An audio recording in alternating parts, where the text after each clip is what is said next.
আজকে একটা কথা পরিষ্কার করে বলি, আল্লামা সাঈদীর যখন পৃথিবীর উত্থান হলেন, বাংলাদেশে গণজোয়ার চলতেছিল, লক্ষ লক্ষ মানুষ তার মাহফিলে যাচ্ছিলেন, তার পক্ষে কথা বলতেছিলেন, গণজোয়ার সৃষ্টি হয়েছিল ইসলামী আন্দোলনের।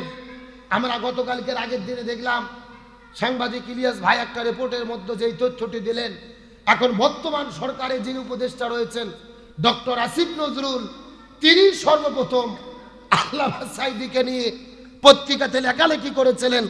আল্লামা সাঈদীকে রাজাকার বলেছিলেন, আল্লামা সাঈদীর মেধা কম, বুদ্ধি কম, ধর্ম ব্যবসা করে, এই বলে আসিফ নজরুল তিনি পত্রিকার মধ্যে কলাম লিখেছিলেন, রিপোর্ট লিখেছিলেন।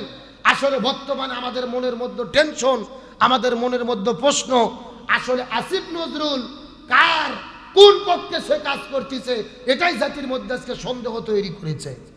এই যে মোস্তফা সরওয়ার ফারুকী সারা জীবন স্বৈরাচারের দালালি করেছে, অথচ তাকে নিয়ে এসে বানিয়ে দিল উপদেষ্টা। যেই প্রথম আলো, যেই জনকণ্ঠ, ডেইলি স্টার 16 বছর দাড়ি টুপিওয়ালাদেরকে জঙ্গিবাদের নাটক করে মিথ্যা খবর প্রচার করেছে, ওই প্রথম আলো ডেইলি স্টারের পক্ষে আসিফ নজরুল দালালি করে।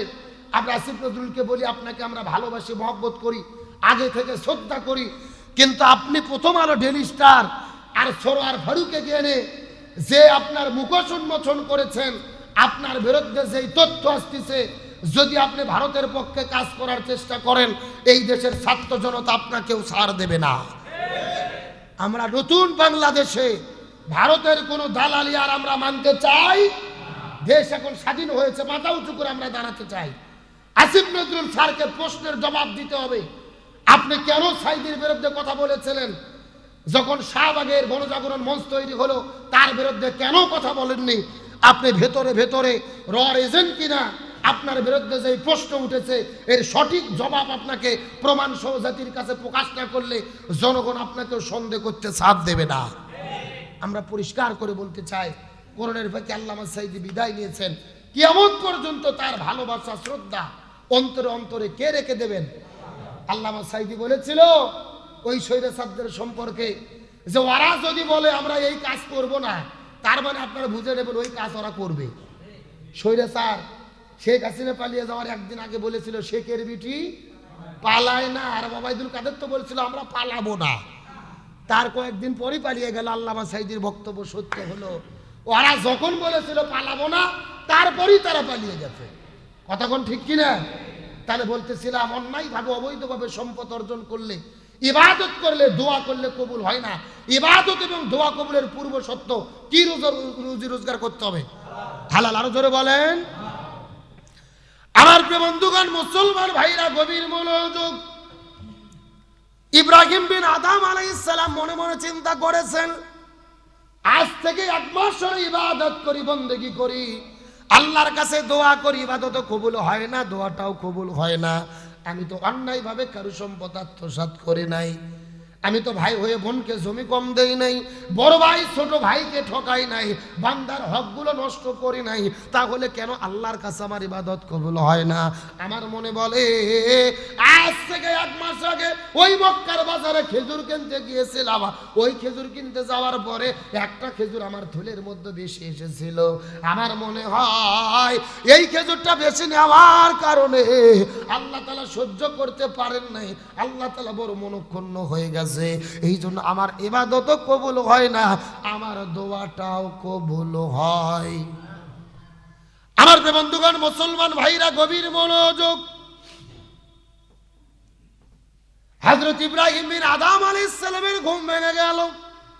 ঘুম থেকে জাগার পরে ইব্রাহিম বিন আদম নিজেই মনে মনে নিজেকে জিজ্ঞেস করতে চাই, রে ইব্রাহিম, তুমি কি করবে?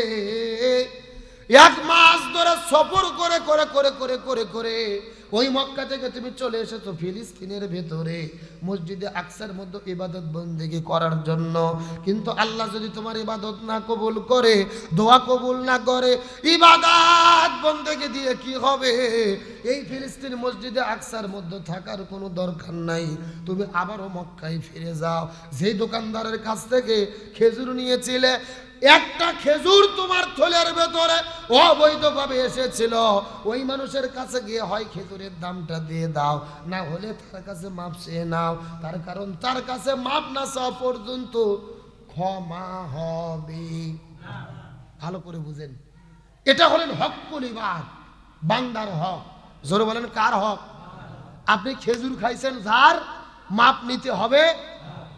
আপনি দেশের কোটি কোটি টাকা চুরি করেছেন, হজ করে উমরা করে দোয়া করে মাপ পাবেন? কথা কর না কেন? যেই নেতাগুলো বাংলাদেশের কোটি কোটি টাকা চুরি করে বিদেশে নিয়ে গেছে, ওই টাকার মালিক কে? বাংলাদেশের জনগণ। ধরে বলেন বাংলাদেশের কি?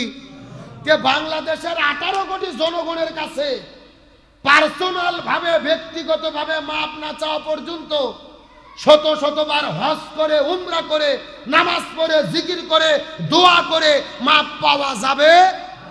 আপনি তো বান্দাকে ঠকাইছেন। আপনি দেশের টাকা চুরি করছেন, মানে জনগণের টাকা চুরি করেছেন। 18 কোটি মানুষের ট্যাক্সের টাকা চুরি করেছেন। তাহলে এই মানুষগুলো যদি মাপ না করে, মাপ। কিন্তু আমাদের দেশে এমনও নেতা আছে, সারা জীবন জনগণের চাল ডাল ঘুম চুরি করে খায়, ব্রিজের রডের বদলে বাঁশ ঢুকোয়, কোটি কোটি টাকা দুর্নীতি করে প্রতি বছর হজ করে আসে হাজি সাহেব, জিব্রাইলের খালাতো ভাই সাথে মাথার টুপিতে ঘরে। কথা কর না কে? কতই সোজা। এই দেশের প্রত্যেকটা মানুষের টাকা তুমি চুরি করেছো, প্রত্যেকটা মানুষের কাছে তোমার ক্ষমা চাইতে হবে। আর 18 কোটি মানুষের কাছে ক্ষমা চাওয়াও সম্ভব না, ক্ষমা পাওয়াও সম্ভব না। তাহলে আপনার ইবাদত দিয়ে জান্নাত পাওয়াও সম্ভব। তার কারণ হলো ইবাদত কবুল হওয়ার পূর্ব শর্ত কি? রুজি। আর দোয়া কবুল হওয়ার পূর্ব শর্ত কি? খাবার।